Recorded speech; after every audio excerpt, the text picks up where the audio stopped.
Assalamu alaikum урматтуу Etno Media kanalının görүүчүлөрү. Сиздер үчүн бүгүн 5-октябрда Сүйүн Отукеевдин Курьер кинотаспасында жабык көрсөтүүнү тартып жатабыз. Андыктан мынакей Манас кинотеатрында бүгүн актерлор менен кандай баарлашуу болот, бардыгыңыздар көрүңүздөр. Ялган дүйнө жазылыптыр тирүү жанга, жакшыныкай көрүнүп бар бир адамга. Жолдор эки бөлүнөрүн ар ким билет, туура келет бир күнү бирин тандаганга. Жакшы ой менин жарым тилек, жана аракет акыры береке жа. Жаманы чалынып жолдору жабылы, соңу барып туталанып. Бүгүн өзгөчө сонун кийинип келипсиз. Бул стилдин аты эмне? Билбейм. Майкл Джексонго окшош. Тасмадан сизди көрө алдык. Кимдин ролунда жаратып жатасыз?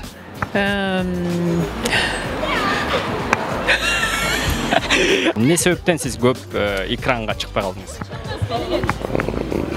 Биринчиден эми мурдагыдай баалуулуктар кичине башкачараак болуп кетти. Баалуулуктар кичине өзгөрдү.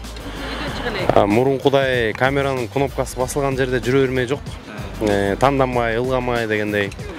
Анын үстүнө үй бүлөлүк жакка да жакшылак, үй бүлө жакка да жакшылак көңүл бөлүп, ошондой тиричилик жакка, бизнес жакка да кичине көбүрөөк көңүл бөлүп аткан учур. Эме эле башкача өзгөчөрөөкпү башка ролдоруңуздан же мындай ошондой эле? Ооба, жок, бул өзгөчө роль. Эми баягы мени көрүп жүргөн комедиялык же болбосо Стерва жеңе же болбосо Мегатой Такибай эмес. Ал образдар башка болот. Бул образ башка образдабыз.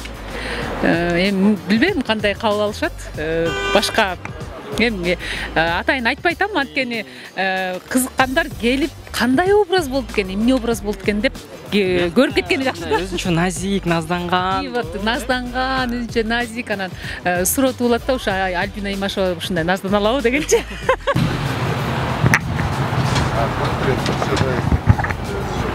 Түшүрүп коесузбу, пожалуйста. Салам алейкум. Кандайсыз? Алейкум ассалам, жаш. Бул машинаны каяктан таап алдыңыз негизи? Каякта өзүңүз жасадыңызбы же сатып алдыңызбы? Бул машинаны аям жасап берди дегенде. Мен 1 күндүк съемка болгон. Чынын айтканда сценарийин окуган деле эмесмин, анан баягы по старой дружбе дегендей сүйүн чакырып анан бирөөнү сабагам иши кылып. Или мен чорныймынбы, или хулиганмынбы, или нормальный эле кишиминби.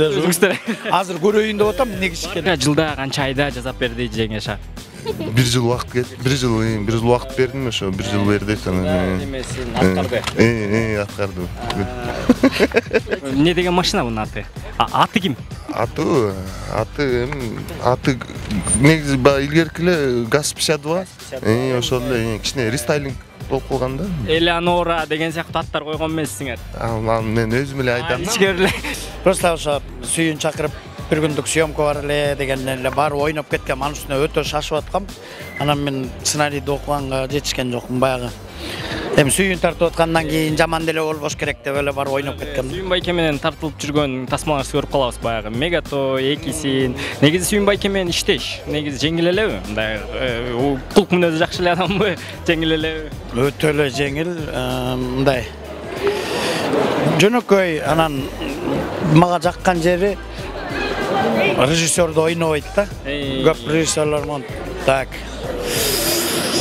Не деп антпейт, бул жөнөкөй ситуацияны жалпак тил менен эле түшүндүрүп, мондай ролуңуз мындай кылсаңыз, мындай кылып койсоңуз жакшы болмок деген ойлорун айтат. Ойноп көрсөтсөң болот, нормально деп. Мен уже сүйүн менен 2-3 кинодо тасмада иштедим. Жакшы эле тил табышып эле иштедик. Тасмалардан качан көрө алабыз? Дагы тартылып аткан учурлар болот абы? Ооба, азыркы жаңы эле тартылып бүттү. Эмилия Есеналиевтердин фильминде терс каарманды ойнойм. Терспи? Терс. Эрис Абжапаровдун киносунда дагы эпизоддук ролду ойнойм. Ал жерде терс каарманбы Эрдинис агайдын? Жок, андай эле нейтралдуу эле эпизоддук роль, ооба. Анан жаңы башка кинолорго тартыла элекмин.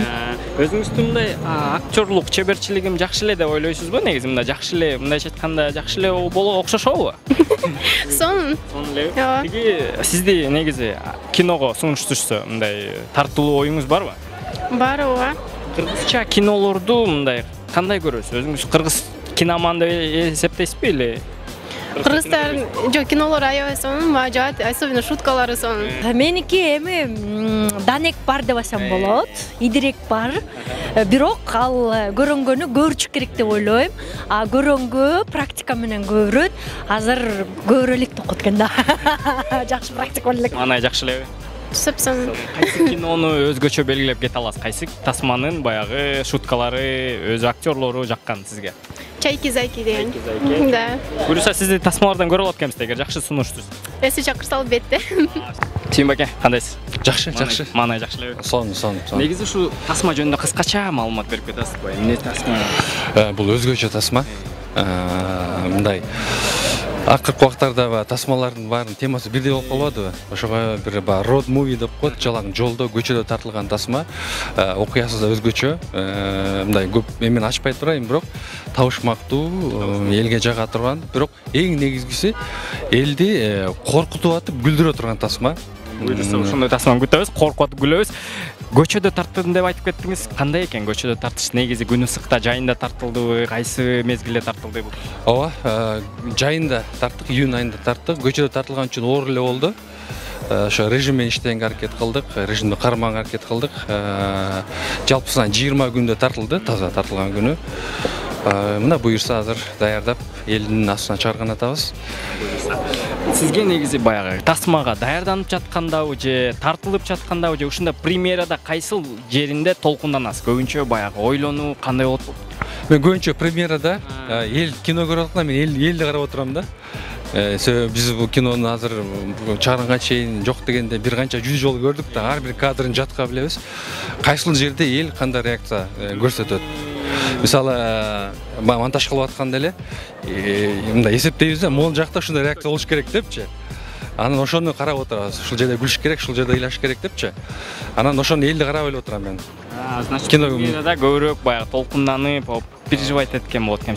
Жакшы тасма күтөбүз. Буюрса көрөрмандар өзүнүн көрөрмандарын табар, ишенебиз. Бул айтылса керек, бул ошо этно медианын эң алгачкы тасмасы. Кудай буюрса, мындан ары да көп уланат деп ойлойм. Чоң рахмат. Салам алейкум, кандайсыздар? Этно медиадан бир сөзгө тасма жөнүндө ой пикириңиз кандай болуп кетет деп ойлойсуз?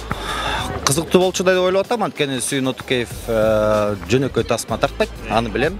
Анын ой жүгүртүүсү өзгөчө, башкача. Анан көп жылдан бери мына ушул тармакта жүрөт да. Анан тажрыйбасы да аябай чоң да. Жакшы кино болчу деп ойлоп атам, азыр буюрса кирип көрөбүз. Кимдин ролун жаратты? Кимдин карманы? Бул жерде таксист. Ар кандай жүк ташыган адам эле ташыбайт, бул жүк. Адам дагы жүк дагы ташыган таксисттин ак көңүл шайыр таксисттин. Сизди ушу Сүйүн Отукеевдин тасмаларынан көп көрүп калабыз да. Баягы бул өзүңөрдүн бир тандемиңер барбы же кандай? Сүйүнбай тандем десек деле болот. Сүйүнбай экөөбүздүн мындай көбүрөөк мамилелерибиз ушул кино тармагында көбүрөөк келишип калат. Көз карашыбыз дагы окшошуп анан мындай бир нерсе бөлүшкөндө, ушу кино тарабынан бөлүшкөндө экөөбүздүк мындай төп келип жарашып калат. Ошол себеп го дейм да. Буюрса өзүңүздүн качан тасмалардан сизди көрө алабыз? Быйыл, кстати, Аяш 2-ге Бакыт Осмонканов чакырды. Ошол жака дагы бажариктердин ролун, образын жараттым. Бакыт айткандай, Кыргызстандагы главный бажарик сен болуп калдың дейт. Шүгүр, жакшы. Быйыл ошондой. Кичине айтып кеткенде, терс карманбы же жакшы карманбы? Көрүүчүлөр үчүн да терсирээк болуп кетет, бирок анчалык деле терс эмес, бирок мындай жакшы адам эмес. Начар адам, ошол башка каарман Жеңиштин бажариги, ошол Жеңиштин жинине тийген бажариктердин бири Сапардын, аты Сапар беле. Вот, ошондойдун бирөөсү, бирок анчалык деле жаман адам эмес. Жакшы эле, просто өпкөсү жоктой сезилет менин оюмча.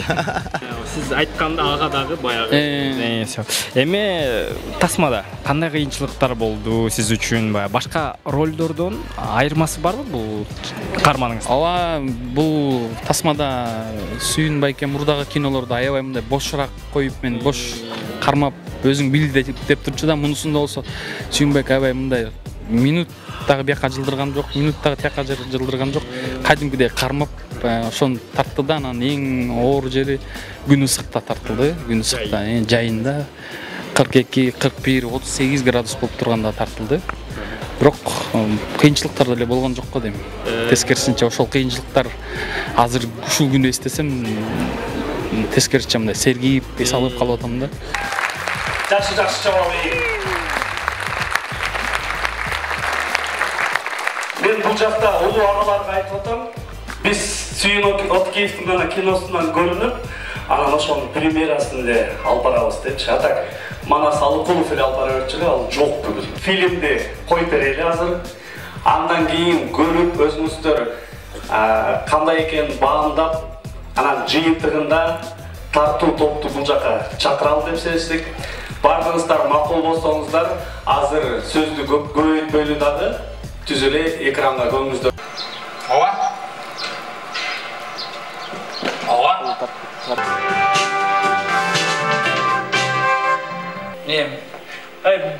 Муну менен ким жашасын? Сен көргөн жоксуң да. Муну менен адам жашабайт.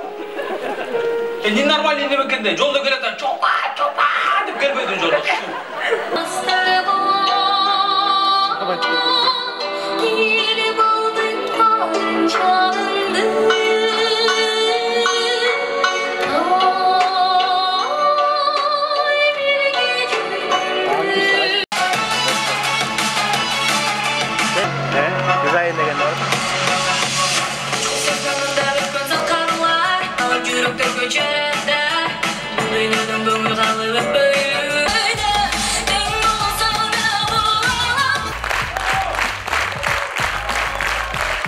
Жакын кино.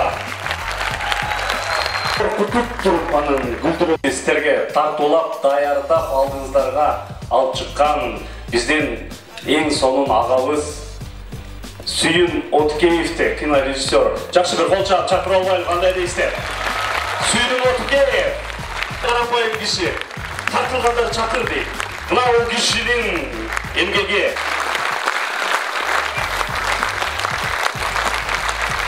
Эми ушул фильмге түшүп, сонун образдарды жаратып, сиздерди 1,5 саат убагында жакшы бир күлкү, андан дагы ойлондура турчу ар кандай ойго салган биздин кыргыздын таланттуу мырза айымдарын ушул фильмге ачкан жалпы актерлук составды бул жака чакырабыз. Кол чабуулар менен караңыздар, урматтуу меймандар.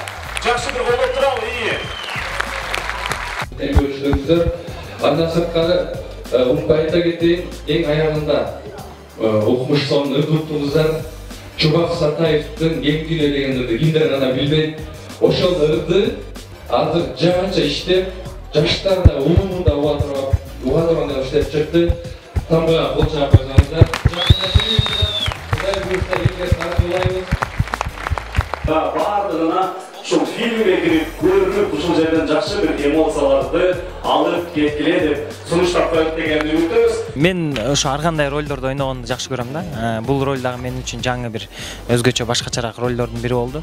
Анан жакты мага. Эми ар бир оюн сайын мен жаңы нерсе жагы берет да. Жаңы бул жаңы тасма мага өзүм ролум албетте жакты. Буюрса элдин кубулуна да толуктуу ишенебиз. Жакшы ойноп турсуз, азаматсыз. Рахмат, рахмат.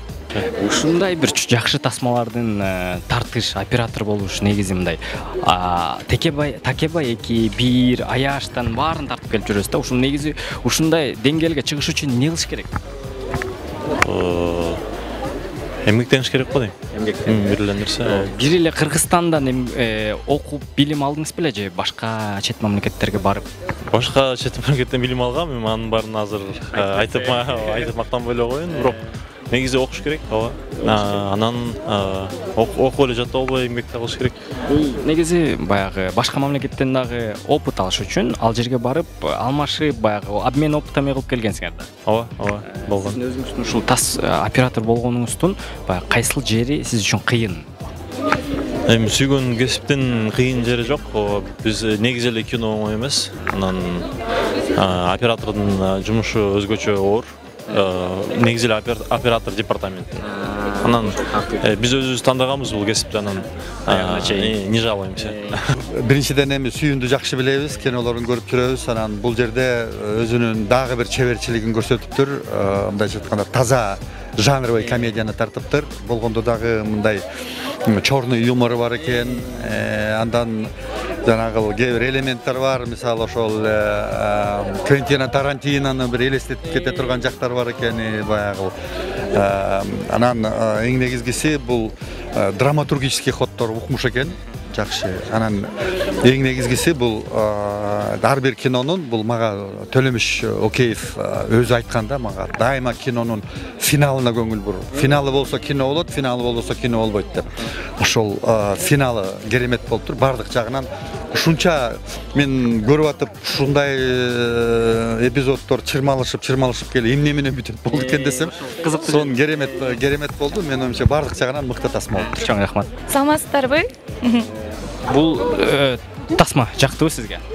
Аябай жакты. Мен чында аябай кызыгып келгем. Анан аябай көптөгөн эмоцияларды жаратат экен бул кино. Бир ыйлап дагы, бир күлүп дагы жибердик бир жерлеринде. Анан дагы өзүмдүн жазган саундтрегибизди дагы укканы келген болчумун. Кайсы моментке ылайыктуу болгонун көргүм келди эле. Эң акырында ошо жашоо деген ушундай деп мындай бүтүрүп жолдо кетип баратат машина. Ошону көрүп дагы аябай кубандым. Сүйүн байке көптөгөн жакшы жумуш кылыптыр. Баалайбыз эң сонун фильмдердин арасына кирип, катарына кирип, көптөгөн сыйлыктарга ээ болсун. Баарыңыздарга ийгилик каалайм. Тасма жөнүндө айтсам, аябай сонун тартылыптыр негизи. Ыйлайсың да, күлөсүң дагы. Анан эң негизги нерсеси аягында айткан сөз аябай таасирлентти. Биз кыргыздар өзү сүйгөнүбүздү айтпайт экенбиз. Эч качан. Атага болгон. Кимге болсо деле айтпайт экенбиз. Атага бул жерде ата кетти. Негизи эле. Анан кечирим сураганда кечиктирет экенбиз. Ошон үчүн өзүбүздүн сезимдерибизди убагында айтып алсак, ошол жакшы экен. Актерлор аябагандай жакшы тандалыптыр. Окуялар дагы жанагы жерден айткандай бирде коркутуп экен, бир туруп күлдүрүп экен. Жумуштан кийин чарчап келип көрсө сонун эс ала турган кино экен. Буюрса элдин купулунан толот деп ойлойсуз? Толот, обязательно толот. Бир гана юмор болбостон ошо бүт бардык жагы бар экен. Буюрса биздин көрүүчүлөр дагы өзүн көрөт деп ишенебиз. Кудай буюрса, баарын көргөнгө чакырып кетем. Мына достор, ушул тасма Этномедианын эң алгачкы тасмасы. Буюрса Этномедиадан дагы жакшы тасмаларды күтөбүз.